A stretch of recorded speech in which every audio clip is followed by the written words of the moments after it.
Okay, I've out and about on the T7, taking it for a test ride. New T7 Yamaha 10. Okay, there's plenty of reviews out there on them. So, what do I think of the T7? Well, I haven't really taken it on off-road, maybe a little bit, but that's as much as I'll say. This is pretty standard, with the exception of the aerobic pipe they put on it from the dealership. So how does it go? Okay, it's really smooth power.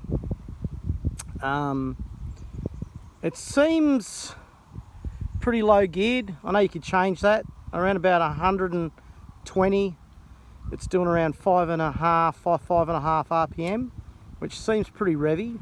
About 100 it sits nice on around about 4.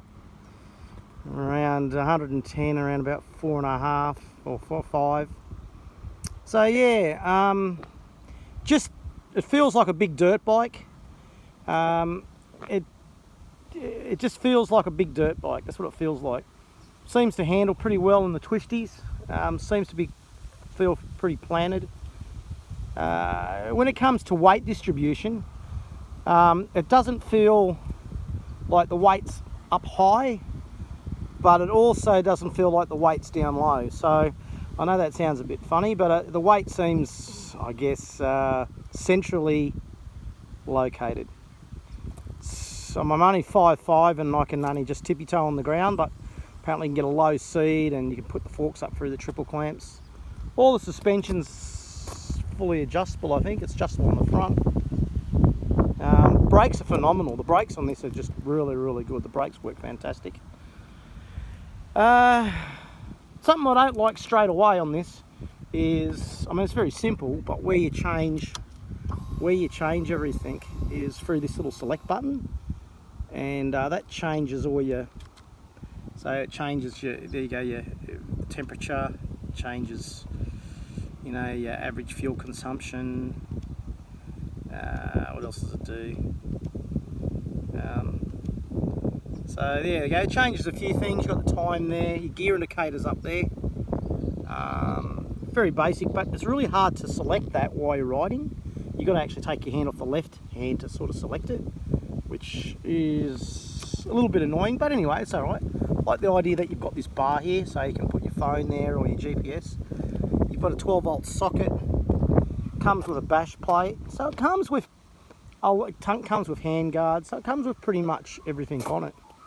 Okay, now this is another big comparison. Well, not a big comparison, and really there is, I guess, no comparison. How does it compare to my SWM Superdual? Well, okay, the Superdual is a single cylinder, okay, 600cc, and this is a twin cylinder 700, well, just short of 700, I think, cc. The Superdual also feels like a dirt bike, even though it's an adventure bike, and this is sort of pretty similar, feels like a dirt bike.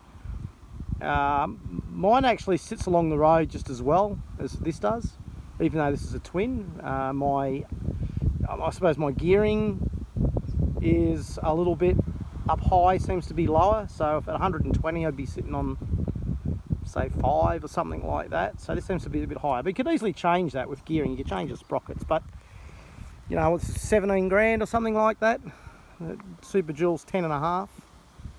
So, I mean, I don't plan on buying one, probably one of these, but you know, it's good to have these comparisons. This weighs 204 kilos, they say, wet, where the Superdual's 170 wet. So you're looking at 35, even say 30 kilos difference in weight.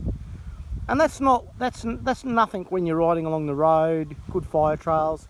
Where it comes down to, it's even when you have to pick it up. I mean, even picking up the Superdual when you drop it, and it's 170 kilos, it's bloody heavy. So, I mean, I think anything for the real hard trails under 40 kilos, or over 140 kilos is heavy. And there's only, in my opinion, there's not too many bikes that fall into that category, like in the same category as this, like your Husky 701, or your Husky 701 or your AJP PR7. They both fit into that category. So and they're about 160 odd kilos they are, so they're 40 kilos lighter than this. And even, you know, so yeah, I mean, this is more similar weight to your 790 KTM. That's a good bike. I mean, I don't dispute that. Yamaha always make great products. The bike's always reliable. I've had a lot of Yamahas over the years. I've got a TDM 900 Yamaha, which is a twin 900. They're known for the reliability. That motor came from actually their Dakar 750 they had, that which won the Dakar, that particular motor that's running in my TDM. So yeah, anyway, it's a good bike, feels good, feels pretty comfortable. Suspension feels great. The brakes feel phenomenal. The power is very linear. I would say power doesn't really seem to excite you that much, but it's very predictable. Most people get it without, even if you had a bit of height and you're pretty tall and you weren't a real experienced rider, this bike wouldn't scare you. There's no tech on it, which I love. I hate bikes with heaps of tech. All it's got is ABS, and the ABS works brilliant. That's it. Other than that, it's just an easy, simple bike. And the build quality looks actually really good. Anyway, that's my review on the T7. So there you go. They're both, you know, the Superdual 650 and this, there's not a lot of comparisons, only really that they're both adventure style bikes, and they more venture into the venture enduro, I guess you could say. 18, you know, mine's got the 18 21 wheels, the same as this. So yeah, they both venture in that same category. Weight differences, yeah, whatever. Obviously this is a newer bike. Superduals are on the old Husky 610 motors, but I mean, I love me Superdual. It sits along the road just as well as this, and it's a single, so there you go. Okay, been a nice scenery out here at Lake Hume, northeast Victoria.